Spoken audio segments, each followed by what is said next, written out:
everybody, Joseph Rothschild here, aka MPT, and I am beat. I am wiped. I woke up this morning to find out that Master Duel had released last night while I was asleep, and I turned on Twitch and streamed for 11 hours. So here we are. It's been about an hour since I went offline. I've kind of collected my thoughts, I've gotten my bearings, and now I feel prepared to tell you all sort of my first impressions. Before we get into that, if you are new to the channel, it's probably because you were in that stream today, and if so, this like rambly, off-the-dome, unscripted video, this is not what I'm known for, so don't get used to this type of content. I just figured it would be good to let you all know what you're getting into as everyone sort of tries to log into Master Duel at the same time and crashes all the servers. So I'd like to begin with some of the negatives, which I hope will set the foundation for some of the positives later on. So first, in terms of cons, it does feel unfinished in a lot of places. Let me just give you some examples. The mates are exceptionally silly. You can see them by going to your edit page on your profile, clicking mate, and then noticing that like there's a really lovingly rendered rescue rabbit and ash blossom that are dynamic and interesting. And then there's like a car and a set of skates.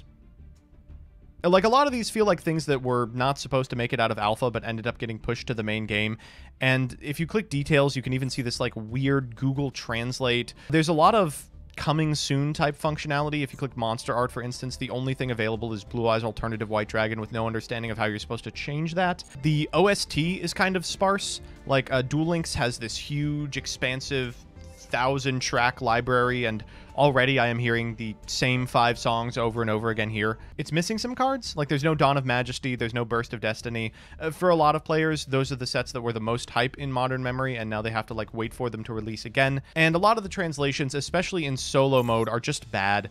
They're clearly just run through a filter, and sort of a prayer was said that really technical terms like missing the timing would make it through Google Translate all right. One of the big things to be upset about, I think, are the packs. The packs are very strange. You can see we've got only 3 packs available here. The time-locked Stalwart Force and Revival of Legends. Stalwart Force is like every good archetypal card that is currently legal. And then Revival of Legends is like all these cards that people would get super nostalgic for because they're DM or 5D staples. And then the third pack is every other card ever printed. So, like, just to get you a sense of scale here, this Stalwart Force pack has 80 cards in it. This Revival of Legends pack also has 80 cards in it. And the Master Duel pack has 6,750 cards in it. The chances that you're going to actually get something that you want out of this are pretty low. It's not that big of a deal because there's a crafting system, but it still feels bad to open a pack that includes every Yu-Gi-Oh card that was ever printed. Now, the solution to this is even more nonsensical. If you open a super rare or higher of a specific archetype, it will unlock a secret pack that includes only the cards from that archetype and maybe one other. Soaring on Darkest Wings, for instance, is if you get like an Onimaru, you can open a pack that also includes Black Whirlwind.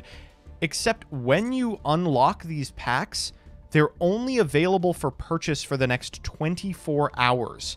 So I guess the intent is like you pull a card that looks really cool and then you're like goaded into wailing on every card that looks like it as fast as possible. I don't understand why these aren't just the packs that we can purchase from.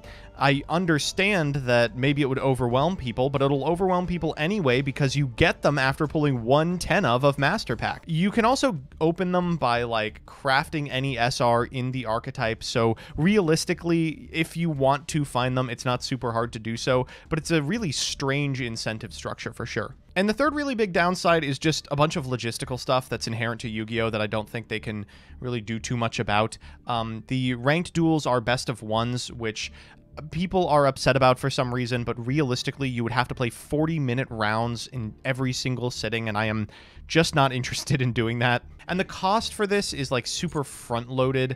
That's because a lot of the really powerful interchangeable cards in decks are the hand traps. For instance, Sky Striker is an extremely powerful but cheap deck, with the exception of a hand trap lineup of pretty much all ultra rares. Once you have these, you can put them in every deck, but until then, you're kind of out of luck. So that's pretty much everything I disliked about Master Duel, so let's talk real quick about what I did like. First, it's really good. Like, it's really, really, really good. Finally, I feel like Yu-Gi-Oh! Can hang with the big boys of Magic the Gathering and Pokemon in their truly next-gen simulator for this card game that previously has only been represented in paper, and I would not be surprised if this takes off as, like, the premier way to play Yu-Gi-Oh! It is just phenomenal. Early in a Team APS call, like 2 or 3 weeks ago that I did on Twitter Spaces, I said that we do have to temper our expectations. Konami has promised us the moon and failed to deliver like a bunch of times, but I am really blown away by the care that went into this. It's fantastic. So in an attempt to be just a little bit more specific, I want to talk about a couple of things that really shone to me. The first up is spectating.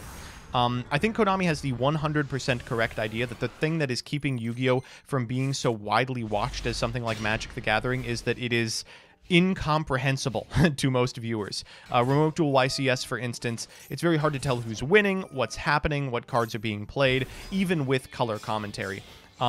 This does a really good job of prioritizing first and foremost the viewer experience. You can see right now, even if you've never read a Madolche card, which realistically is about 99% of you, you understand that this is like a really cool BS combo that this player is going through. They are filling up their entire board. These cards have a weight to them. They're slamming onto the table. You know they're big. You know they have a ton of attack. It's just really, really well designed from that perspective. You really get a sense of who's ahead, even if you don't know how to play Yu-Gi-Oh! That well. And over in chat, I was talking with people who hadn't played Yu-Gi-Oh! In decades, saying, you know, the last time I was doing anything, it was activating Dark Hole and normal summoning Sangan, but I get who's winning and who's losing in this one. For instance, this looks like a huge push, but then you see Nibiru activated, the entire board sent to the graveyard, and this huge rock animation play while it descends onto the board. Like, it's really, really easily telegraphed. I think they've taken a lot of cues from League of Legends in this regard. That's a similarly complex game that for some reason pulls in insane viewership just because it's easy to see who is winning, even if you don't understand all the intricacies of what's happening. The second thing is that it's fun pretty much the entire time that you are playing it. Yu-Gi-Oh! Has this weird push-pull where you can have a lot of fun setting up a broken board, but you're doing so to restrict your opponent's movement, decrease the amount of fun they can have on their turn, and it leads to these terrible game states where, like, one person just sort of has their head in their hands and they're, like, super frustrated that they have to actually play out this game. I played a match against Pack TCG today as part of a little tournament Farfa threw together, and it was really shocking to me how both of us, even in scenarios in which we were clearly losing and clearly locked out of the game, were having a good time. Just like the excitement of all of the graphics, all of the card animations, the way that the cards interact with each other, made me feel like I was enjoying myself, even if I was on the back foot. And finally, what I think a lot of people are concerned about, the cost. It's actually not that bad. Certainly, it's cheaper than Duel Links, and the crafting system gives you a lot of leeway in terms of how much money you have to spend, but there are options at the top tier for free-to-play players. I know a couple of individuals who played for maybe 2 hours and walked away with Bird Up, which in this pre-Dawn of Majesty format is like arguably the best deck. In the time that I played, I certainly wailed, but I was able to build Utopia, Kragan Control, a Pacifist Stun deck, Plunder Patrol, and Sky Striker, fully actualized and realized from a collection of 0 cards. So those are just my quick and dirty thoughts. What do you think? Have you played Master Duel at all? Do you like it? Do you dislike it? Do you disagree with me? On this thing, not in general. Let me know in the comment section below and I'll try to take a look at everything. And again, if you want to see me playing this, I'm live pretty much all day, every day this week. See you there.